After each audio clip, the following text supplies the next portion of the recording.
Operation सिंदूर के बाद राजस्थान और पंजाब में हाई अलर्ट जारी कर दिया गया है। आपको बता दें, पुलिस अधिकारियों की छुट्टी रद्द कर दी गई है, तो वहीं बॉर्डर लाइन एरिया के सभी स्कूलों को बंद कर दिया गया है। ज्यादा जानकारी के लिए मेरे साथ हैं editor in chief Neeraj Sharma. Neeraj Sharma, क्या है पूरी जानकारी?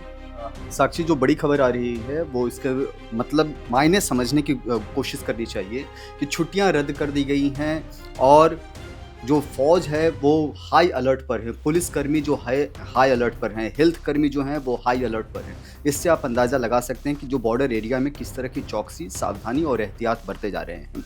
ऑपरेशन सिंदूर के बाद ये आशंका जताई जा रही है कि पाकिस्तान की ओर से उकसावे की कार्रवाई हो सकती है। उकसावे की कार्रवाई का मतलब कोई भी रिटेलिएशन उधर से अगर होता है तो भारत जवाबी कार्रवाई भी करेगा, और इसी जवाबी कार्रवाई को देखते हुए जो सीमावर्ती एरिया हैं वहाँ पर सरकार जो है हाई अलर्ट पर है और जितने भी प्रशासनिक लोग हैं उनकी छुट्टियाँ रद्द कर दी गई हैं। उसमें पुलिस विभाग के भी लोग हैं, हेल्थ विभाग के भी लोग हैं और जो सिक्योरिटी से रिलेटेड लोग हैं, जो फौज से रिलेटेड लोग हैं वो तो हैं ही इसमें।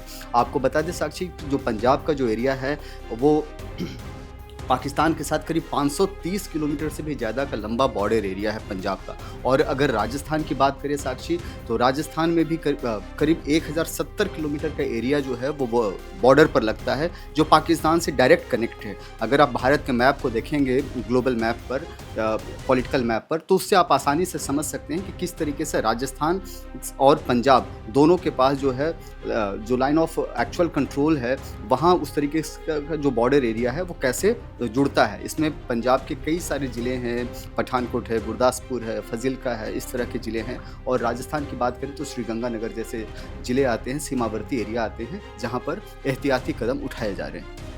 जी नीरज, ये बात है दो राज्य की, क्या दिल्ली में भी ऐसे हाई अलर्ट जारी किया गया है? नहीं, दिल्ली में फिलहाल हाई अलर्ट जारी नहीं किया गया है, लेकिन यहाँ बैठकों का दौर जारी है। अभी थोड़ी देर पहले ही प्रधानमंत्री और तमाम नेताओं ने अभी सर्वदलीय बैठक की है। राजनाथ सिंह ने वहाँ एज ए डिफेंस मिनिस्टर सारी जानकारी वहाँ दी है और सब ने एक सुर में सरकार के साथ खड़े होने का वादा किया है, दावा किया है। और अभी किरेन रिजिजू जो संसदीय कार्य मंत्री हैं, उनका भी बयान सामने आया है और उन्होंने साफ साफ कहा है कि किस तरीके से पूरे देश का सपोर्ट जो है वो सरकार के साथ खड़ा है और सरकार के हर कार्रवाई में एक एक नागरिक, एक एक भारतीय जो है वो कंधे से कंधे मिला करके खड़ा है। आपको क्या लगता है ये जो तनावपूर्ण स्थिति है ये कितनी और बढ़ सकती है? और भी जिलों में हाई अलर्ट किया जा सकता है? फिलहाल अभी पंजाब और राजस्थान में हाई अलर्ट है। पंजाब के जैसे मैंने जिक्र किया तो साक्षी 6 जो सीमावर्ती ज़िले हैं, बॉर्डर एरिया हैं, फिरोजपुर, पठानकोट, फजिल्का, अमृतसर और गुरदासपुर और तरन तारण, ये 6 ज़िले पंजाब के जो हैं वो हाई अलर्ट पर हैं। और अगर बात करें हम यहाँ की, जो ये करीब 532 किलोमीटर का जो एरिया है बॉर्डर पर, ये यहाँ पर बहुत ज़्यादा हाई अलर्ट है। राजस्थान में एहतियाती और पंजाब में दोनों जगहों पर जो बॉर्डर एरिया में हैं वहाँ के स्कूल भी बंद कर दिए गए हैं। बहुत इंपॉर्टेंट पॉइंट है, स्कूल्स वहाँ पर बंद कर दिए गए हैं। राजस्थान में श्रीगंगानगर है, बीकानेर है, जैसलमेर है और बाड़मेर, इन सभी जगहों पर सरकारी और प्राइवेट दोनों तरह के स्कूल बंद कर दिए गए हैं।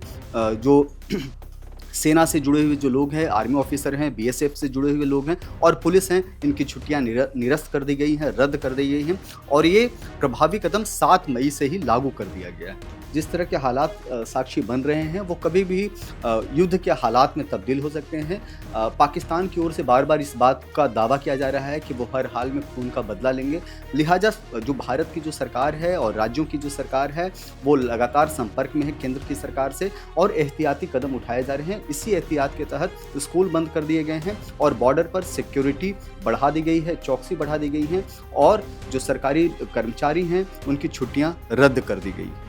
जी नीरज जी, बहुत बहुत धन्यवाद आपका। आपको बता दें ये बड़ी खबर जो ऑपरेशन सिंदूर के बाद से 2 राज्यों में हाई अलर्ट जारी किया है। राजस्थान और पंजाब में पुलिसकर्मियों की छुट्टी रद्द कर दी गई है, सभी अफसरों की छुट्टी रद्द कर दी गई है। विशेष मामले में ही छुट्टी दी जाएगी। ज़्यादा जानकारी के लिए आप देखते रहें one nation one group news.